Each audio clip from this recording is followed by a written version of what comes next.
इंदौर में नाबालिग युवाओं में सोशल मीडिया से लेकर आपसी होड़ इस कदर बढ़ गई है कि अब हत्याकांड जैसे गंभीर आपराधिक वारदातें भी सामने आ रही हैं और इसी के तहत दीपावली के समय हुए विवाद का बदला 13 दिनों के बाद देवउठनी ग्यारस पर एक नाबालिग युवक की हत्याकांड के बाद शांत हुआ है। हत्याकांड के बाद क्षेत्र में युवाओं ने जमकर उत्पात भी मचाया, गाड़ियों के साथ घरों में पत्थर भी फेंके। तो वहीं पुलिस के मुताबिक एमआईटी थाना क्षेत्र में 17 वर्ष के अमन नामक एक नाबालिग युवक की धारदार वस्तु से हमला करने के बाद हत्याकांड की वारदात को अंजाम दिया गया। मामले में पुलिस के मुताबिक पुरानी रंजिश को लेकर हत्या की गई है। बताया जा रहा है कि अमन का उसके साथ ही उठने बैठने वाले कुछ युवकों के साथ पुरानी रंजिश हुई थी।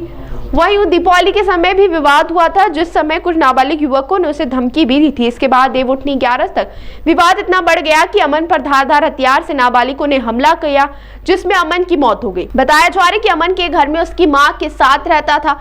अमन सीट कवर की दुकान में काम करता था, जबकि बहन की शादी हो चुकी और वही बड़े भाई ने आत्महत्या की थी और उसके पिता की भी मौत हो गई है। अब परिवार की मांग है कि जिन लोगों ने वारदात की उन्हें कड़ी सजा होनी चाहिए।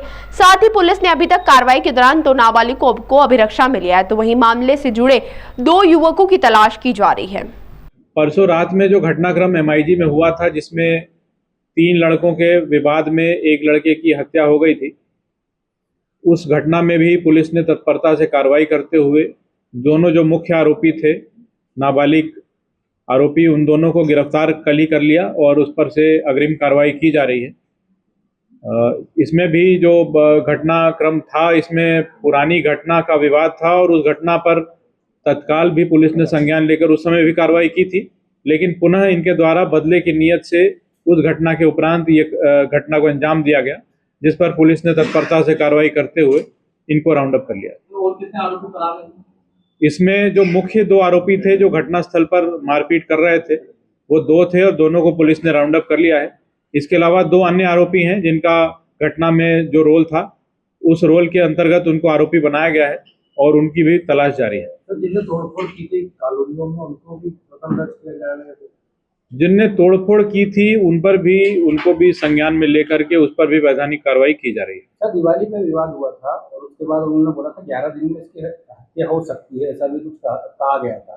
तो एमआईजी पुलिस की इसमें लापरवाही नहीं दिखाई देती कि उन्होंने हत्या के बाद इस घटना को गंभीरता से नहीं? दिवाली में जो घटना हुई थी वो साधारण मारपीट की थी और उस पर भी पुलिस ने तत्परता से संज्ञान लेकर उस दौरान भी जो एफआईआर दर्ज करके उसमें गिरफ्तारियां की थी और उसमें भी बाउंड ओवर की कार्रवाई की गई थी।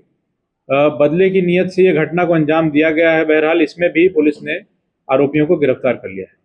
ताज़ा खबरों के लिए सब्सक्राइब करें JSR टाइम्स और साथ ही नोटिफिकेशन पाने के लिए बेल आइकन को दबाएं।